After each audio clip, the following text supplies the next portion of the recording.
Mic लगाओ mic लगाओ mic लगाओ। ये टीटी हो रहा है मेरे भाई। फरमान जारी किया था। उसी कालखंड में प्राचीन राम मंदिर खोजवा, जहाँ पे हम खड़े हैं कश्मीरीगंज में, इसे भी तोड़ने का प्रयास हुआ, लेकिन वीर हिंदुओं ने इसे टूटने नहीं दिया। ये लगभग इसका इतिहास 14वीं शताब्दी से प्रारंभ होता है कि जब यहाँ जगतगुरु रामानंदाचार्य के प्रथम शिष्य अनंताचार्य जी बने और यह स्थान क्रांतिकारियों की प्रेरणास्थली रही है। यहाँ पे सुभाष चंद्र बोस, चंद्रशेखर आजाद जैसे क्रांतिकारियों ने यहाँ निवास किया है। कोई ऐसा बड़ा संत नहीं है जो काशी आया हो वैष्णव परंपरा की। वैष्णव में 4 परंपराएं हैं, रामानंद, निम्बार्क, विष्णु स्वामी और एक उनकी और चतुर्थ संप्रदाय जो कहे जाते हैं। ये चारों परंपराएं एक साथ यहाँ पे निवास करती रही है, लेकिन ये मूल मठ रामानंद परंपरा गौरव प्राप्त हो रहा है, क्योंकि अनुभूति आप लोग के मन में हो रही है। क्योंकि आक्रांताओं ने काशी विश्वनाथ मंदिर में बल्कि कई मंदिरों को नष्ट किया था। मैं पूछूं कि 2014 के बाद काशी लगातार शुरू के दिनों में सड़क, सीवर, बिजली, इन भौतिक व्यवस्थाओं में, अब जो आध्यात्मिक काशी है इसके स्वरूप को सुधारने में पंचक्रोशी मार्ग जो परिक्रमा मार्ग थे वो ठीक हुए। अब जो प्राचीन मंदिर काशी के हैं उसके जीर्णोद्धार को माननीय मुख्यमंत्री जी ने अपने हाथ में लिया है। इस बात के लिए साधुवाद के पात्र हैं, बधाई के पात्र हैं। काशी की पुरानी खोई गरिमा पुनः वापस लौट रही है। और एक शब्दों में अंग्रेजी का शब्द है रिजुवेनेशन। ये जो रिजुवेनेशन हो रहा है इसका मैं कहूँ कि कायाकल्पीकरण या कायाकल्प काशी का हो रहा है। और यह राम मंदिर अगले 3 वर्षों में बन करके दिव्य और भव्य तैयार हो जाए। गुरु जी बस एक ही साथ लगाओ। गुरु जी आज राम मंदिर का शिलान्यास के लिए योगी जी आए थे, क्या? ये 700 वर्ष पुराना राम मंदिर है। इसके जीर्णोद्धार के लिए आज पूज्य उत्तर प्रदेश के मुख्यमंत्री योगी आदित्यनाथ जी ने इसका शिलान्यास किया। 2014 में जब नरेंद्र मोदी जी काशी आए उसके बाद से भौतिक चीज़ों का, सड़क, नाली, बिजली, पानी, और अब दूसरे चरण में काशी की पंचक्रोशी परिक्रमा का क्षेत्र रास्ता हो अथवा उसके किनारे बने हुए धर्मशाले हो। और अब समाज स्वयं खड़ा हुआ है कि 700 वर्ष पुराने इस मंदिर का जीर्णोद्धार, क्योंकि इसका इतिहास भी बहुत ही प्रसिद्ध इतिहास रहा है। इस मंदिर में चंद्रशेखर आजाद, सुभाष चंद्र बोस जैसे क्रांतिकारी और उस कालखंड का कोई ऐसा संत नहीं है जिसने यहाँ पर निवास न किया हो।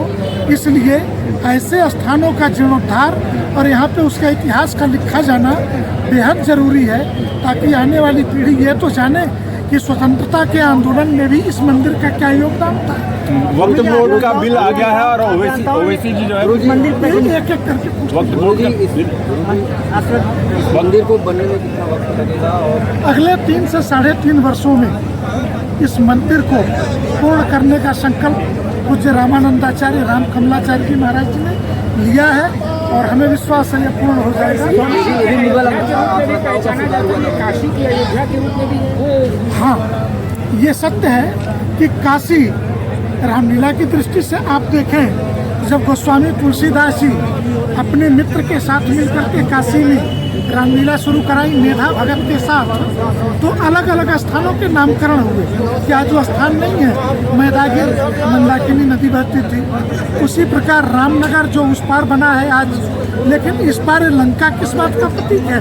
तो ये जो सारे, तो काशी की अयोध्या ये स्थान माना जाता था संतों की दृष्टि से, इसीलिए सबने यहाँ निवास किया। वक्फ बोर्ड बिल पास हुआ है।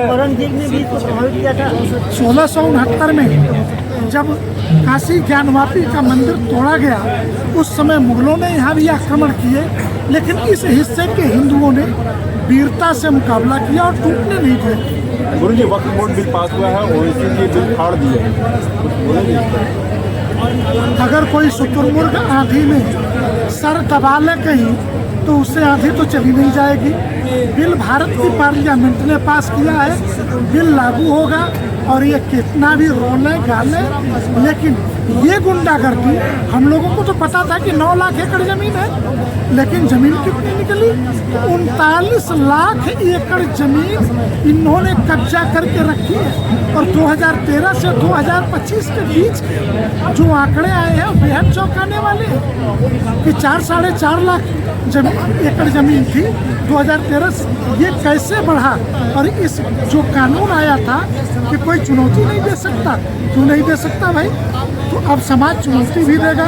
और इसके हम एक कानून से बेहद प्रसन्न है एक सन्यासी के नाते कि कोई भी विवादित स्थल वक्फ बोर्ड अपने बकौती में चढ़ा ना सकेगा। तो ज्ञानवापी भी विवादित स्थल मान लें और वक्फ बोर्ड दावा नहीं कर सकता। वो हमारा मंदिर था, है और रहेगा। अखिलेश जी 27 का रास्ता देख रहे हैं, बस आखिर अखिलेश जी को सपने देखने की पूरी छूट है। अखिलेश जी सपने देख, और लोकतंत्र में किसी को शासन सपने देखने और चुनाव लड़ने से रोका नहीं जा सकता। लेकिन जो हिंदू विरोध के उनके कुकृत्य हैं, रोज कुंभ को गाली देना, तिथि पर्वों को गालियां देना, सनातन धर्म को गाली देना, तो हिंदू भी समझ चुका है वोटों का महत्व और एकजुटता का महत्व। वो सबक सिखाने को तैयार बैठे। हम भी 27 के ही इंतजार में हैं। 1669 19 अप्रैल को आदेश जारी किया कि काशी के मंदिरों को तोड़ दो, ज्ञानवापी मंदिर को तोड़ दो। उस आदेश के साथ ही विश्वेश्वर महादेव का तो मंदिर टूटा, परंतु जब चढ़े वो लोग इस खजवा कश्मीरीगंज के राम मंदिर की तरफ, तो यहाँ के जाबाज हिंदुओं ने मुकाबला किया। तब से आज 700 वर्षों से मुकाबले में ही है। यहाँ का हिंदू मुकाबले में न रहा। और एक वरिष्ठ पत्रकार ने युद्ध में अयोध्या जैसी पुस्तक भी निकाली थी। तो ये 700 वर्षों का इतिहास है। यहाँ भी मस्जिद बनाने की तैयारी, पूरी तैयारी थी उनकी और हिंदुओं ने लड़ा। और इस मंदिर की सबसे बड़ी विशेषता कि भारत के क्रांतिकारियों में सुभाष चंद्र बोस 30 किलोमीटर साइकिल चला के यहाँ आके शरण लिया। चंद्रशेखर आजाद यहीं रहते थे, इसलिए काशी के गोस्वामी तुलसीदास के गुरु नरहरि दास अनंतानंद जी महाराज के शिष्य थे, नरहरि आनंद जी, और अनंतानंद जी ने ही इसको स्थापित किया। इसलिए तो परंपरा में नरहरि दास, गोस्वामी तुलसीदास जी के शिष्य, वैष्णवों के चारों संप्रदाय, चतुर्थ संप्रदाय, वो तो परंपरा के हिस्सा है। लेकिन जो जानने वाली पीढ़ी के लिए बात है वो ये है कि भारत के स्वतंत्रता आंदोलन में लड़े हुए संत और उन संतों को शरण देने वाले मंदिरों की श्रृंखला काशी में ये नाभि स्थल है, इसे जरूर जानना चाहिए। महाराज जी को स्मृति चिन्ह समर्पित कर रहे हैं। राम मंदिर का जो मूल स्वरूप है उसका चित्र आदरणीय मुख्यमंत्री जी महाराज जी को समर्पित किया जा रहा है। महाराज जी, मैं सतुआ बाबा जी के विषय में कहना चाहूंगा कि ये महाराज जी काशी विद्वत परिषद इनका अभिनंदन करना चाहती है। ये भाग रहे हैं और ये आपकी पावन उपस्थिति में ही ये कार्यक्रम संपन्न हो, ये हम लोगों से प्रार्थना है। नमः पार्वती पतये हर हर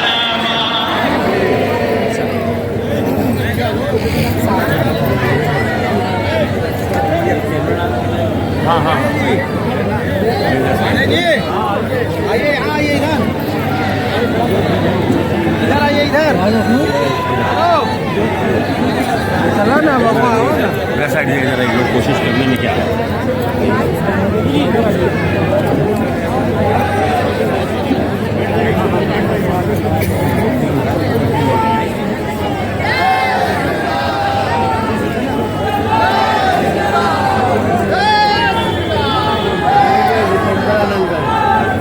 यही तो बात है।